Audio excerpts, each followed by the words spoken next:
Okay, this is the Dart Bowl update for the end of round two, going into round three. Going to have a quick breakthrough, look through the teams just to see any changes, mention the sponsorship, and just give a general idea of where the league is going. So I figure if we start perhaps at the bottom of the ranking, it's been a very difficult. Um, Very difficult week for Shaun and his Therusian Thunderers. I'm sure you can see two big black lines. That's two deaths in one game. Rockor, a Bull Centaur, killed, and Revelgaz, a Hobgoblin, killed as well. Along with miss next game on one of his Chaos Dwarf blockers. Means he's got three Hobgoblin Journeymen coming in. He played against Alec, and Alec is, I think some of the most brutally injuring games we've seen have had Alec on one side or the other, and it just seemed he was just piercing Chaos Dwarf armor at will. I mean, the kill came as the second block of the game, and that's a Bull Centaur. And Shaun had bought an Apothecary, and kill result, re-rolled, kill result. So it's kind of tough to come back from that, but the Chaos Dwarves on an easy side to play as it is. So unfortunately, no good news for the Chaos Dwarves, just death. I'm afraid it's not terribly cheerful stuff. Against, as I said, against Shaun, and jumping from bottom of the table with Shaun with 0 points to top of the table, Alec with 6 points. Alec had a very advantageous game against Shaun. Lots of casualties, lots of touchdowns. You can see he did pick up a death himself. B, a skeleton, was killed by a rock thrown by the crowd. And didn't regenerate, but 0 SPP linesmen, you can't really complain about them dying, especially when a skeleton's 40,000 to replace. I think a Bull Centaur is 100,000. Yeah. But Alec's team has picked up 2 upgrades. He's got an upgrade on Debbie Peterson. The Tomb Guardian has promoted himself to Mummy School with Mighty Blow, which will mean that Alec's luck of causing casualties will now be compounded with actual statistical backing up on his side. And Fire, his Throw-Ra, by far the best upgrade that he could have ever hoped for, +1 agility on the Throw-Ra, which means that now he'll be picking up the ball on a 3+, like a normal thrower would. And while that might seem, well, now he's just a normal thrower, he's a normal thrower on a team that is deliberately powerful physically to balance out the fact that they can't handle the ball, and now he can handle the ball. So, Alec's got a good lead started. In terms of sponsorship, Debbie Peterson, the mighty blowing Tomb Guardian, has picked up sponsorship from Angrath's Anger Management. Patience to the Patience God, a Khorne anger management course run by a Bloodthirster. Seems appropriate to somebody who's built up almost all their star player points in killing people, so that's clearly makes a lot of sense. And then Fire, the Throw-Ra, is sponsored by Kremlar's Pet Emporium. Forget 9 lives, our cats simply cannot die. Which, it's nice, the idea of the cat feline resurrection undead aspect with the Khemri, which kind of Egyptian. So that actually made quite a nice little bit of sense. The sponsorship's just a bit of a laugh, but I think it's got a nice bit of flavour to it.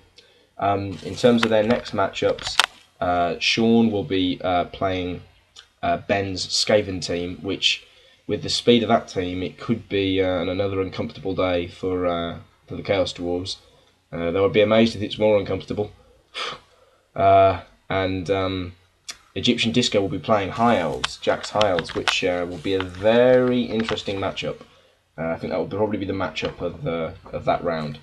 So let's jump from that to one of the teams they'll be facing. Let's have a look at Jack's High Elves. You can see it's been a mixed bag as well for Jack. He's picked up a death. Unfortunately, it's a 0 SPP linesman, but it's a High Elf linesman, so that's 70k. So it's nothing to let you know as that. But Jack has picked up 2 upgrades for his team.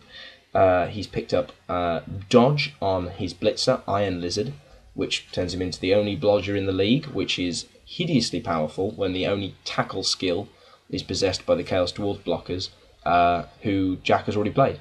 So unless people specifically take tackle, this guy is going to be very tough, tough to touch. And he has given Flame Stealer, Linesman block, which high elf teams are often very low on these sort of skills, and that just gives Jack's team that little bit more teeth in a very aggressive physical league.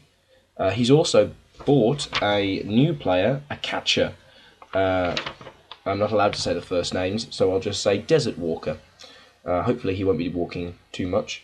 But I mean, a catcher really adds some speed to Jack's side. He lets him compete with the gutter runners of the league. All in all, it was a good round for Jack. Jack played his game against Dan's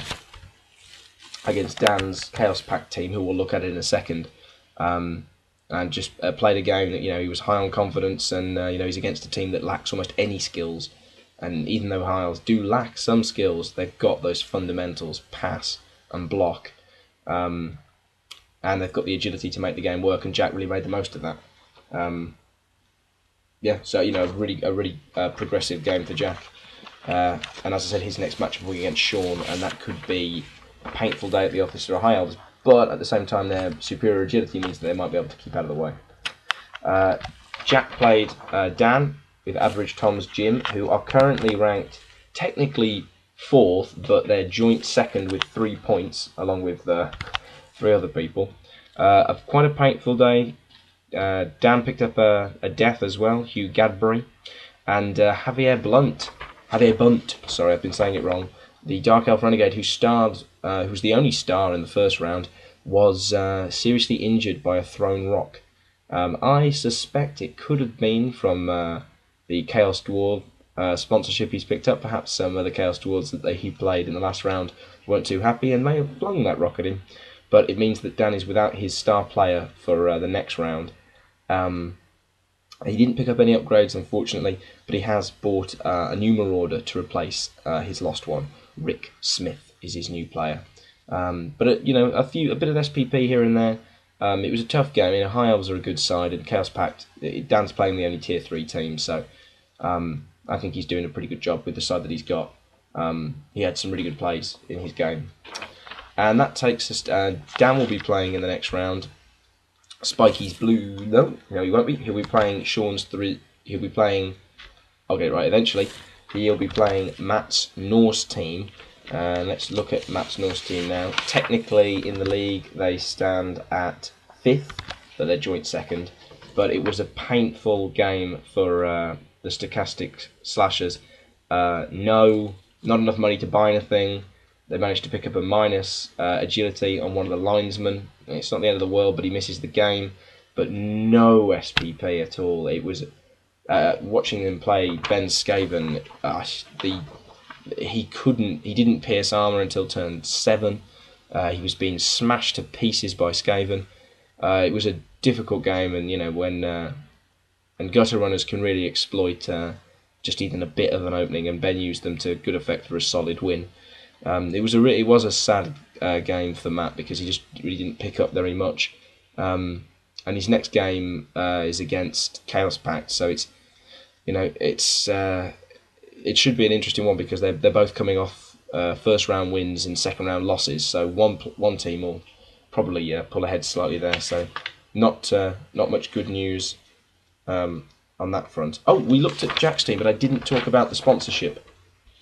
Invented the whole thing and didn't even talk about it. Iron Lizard picked up sponsorship from Skarsnik's Squig Sausages, guaranteed no horse meat. So the High Elf Blitzer is sponsored by a Goblin sausage manufacturing company. In my attempt at topical humour, since in the UK all the sausages are full of horse meat. Well, really to the burgers, but... and then Flame Stealer, the blocking linesman, picked up sponsorship from Khazad Cannons. Size matters not. So we've got a Dark Elf Renegade sponsored by a Chaos Dwarf company, and we've got a High Elf Linesman sponsored by a Dwarf Cannon company. Hopefully Flame Stealer won't suffer the same unfortunate accident that happened to Javier Bunt with his Throne Rock. Which takes us on to the last team, Ben Skaven, who took another death. Another death in the round. It's their first death as a team, but had a really strong game. Really spread around. Picked up a lot of SPP, and really spread it around. So they've actually only managed to pick up the one upgrade so far, but it's a bloody good one. It's +1 movement on Squirt, the Gutter Runner. I mean, making Gutter Runners are already the fastest player in the game, by far the fastest player in this round, in this league. And now they're movement 10. I mean, if Ben can pick up one more skill, he's looking at a one-turn scorer there. I mean, Squirt will be targeted heavily, but he's so damn quick. And it's interesting, of course, Legs was the one that everyone put into their dream teams, and Squirt's in quite a few, but he's just not been as popular, and it's quite interesting to see the Underrat taking a bit more of the credit. Squirt picked up sponsorship from Athel Lauren Lover Tablets, guaranteed to put the wood back in your elf. So he has a Wood Elf Viagra company sponsoring him. I imagine they enjoyed his speed. It's the only reason I can possibly think why they would sponsor this creepy little rat. Oh, and Ben did pick up a new linesman to fill up the hole filled by the other one, Fluffy. So that's a lovely name. Lovely name. And as I said earlier, Ben's next game will be against the Therusian Thunderers, the Chaos Dwarf team, who are really suffering at the moment. So with the speed of those blitzers, it could be uncomfortable. But we'll see. So round 3 will soon be open. Might be a bit slower this time because people are quite busy, but we've got a 2-week cap. So we'll see. All right. See you next time.